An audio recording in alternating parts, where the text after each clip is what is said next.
Sir. Thank Gentleman's you. time's expired. Chair now recognizes the gentleman from California, Mr. Cisneros. Thank you, Mr. Chairman, and I also want to give my prayers and sympathies to the families of the service members who lost their lives. And General Cavoli, thank you for your years of service as you kind of approach the end of a fantastic career that you've had. So thank you, sir, for everything. So when I was Under Secretary of Defense for Personnel Readiness, I had a meeting with one of my counterparts from Latvia who was really concerned about how they could build up their reserves.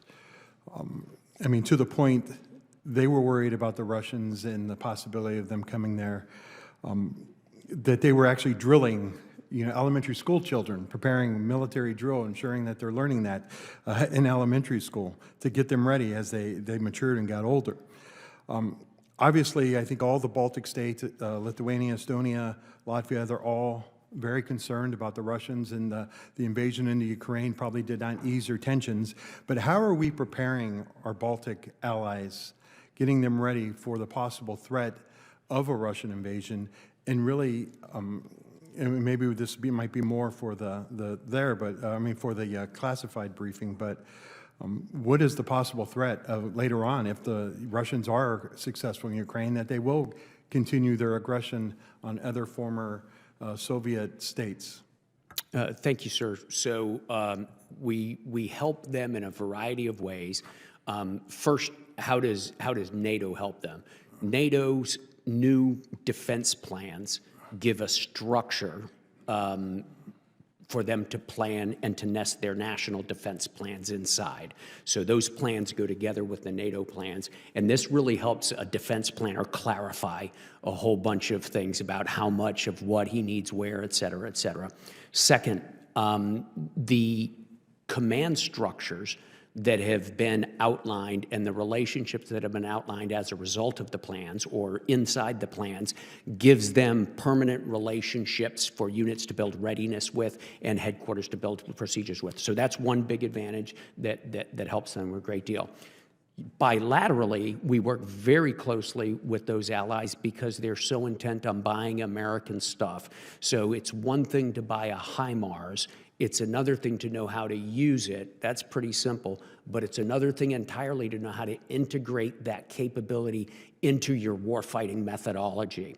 And so, for example, I've got a battery of HIMARS, American HIMARS, in Estonia that's been working for well over a year and a half with them on how exactly they're going to incorporate their long-range fires into their operational methodology after this. I just was on the phone with I just received a letter from the Chief of Defense of Lithuania, who's interested in having a similar program, some sort of a HIMARS Academy. I could go on and on. On a third level, we also do special security assistance initiatives. So there's the Baltic Air and Missile Defense Initiative. There's the Baltic State Security Initiative. And those are focused appropriations for us to be able to help them buy the American stuff that matters to us. Focused on air and missile defense and domain awareness in the air right now, of course, because that's the most important thing. I guess I could go for hours. There's some classified things we do as well, Congressman. All right. Ms. Thompson, can we still be confident that we're going to keep troops in Europe there and keep supporting NATO, that the United States will step up if, in fact, Russia does invade the Baltic states? Thank you for the question, Congressman. On the first piece, I would just emphasize again, we're in the midst of a global posture review, so certainly we're taking these priorities and these considerations into our analysis as we conduct that. And then I would also emphasize the Secretary was very clear that we remain committed to NATO, and that includes all facets of the treaty. And so I would say yes. And I would also just add perhaps a bit of color to what General Cavoli was talking about specifically with the Baltics, and just emphasize that we have been so appreciative in this administration so far of how our Baltic friends acutely understand the threat perception, and we hope that, and we have encouraged our Baltic friends to communicate that threat perception to the Western and Central European powers, as well as we try to encourage the alliance as a whole to focus on defense spending. All right, and then I got 30 seconds, but so very quickly, General Cavoli, you and your counterparts, INDOPACOM, AFRICOM, are always, I don't want to say at odds, but always fighting for assets to kind of come into your areas of your command and areas of operation there, responsibility. How are we kind of working through that to get to this point there to kind of ensure that we're not asking for too much, but, you know, you're getting what you need.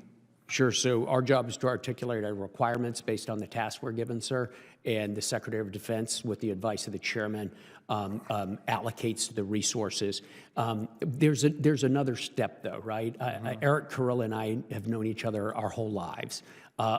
We can communicate. There are things that I can do to help alleviate some of his challenges and vice versa. Mike Langley's headquarters is right next door to my headquarters in Stuttgart. We talk back and forth. And Gentleman's time's expired.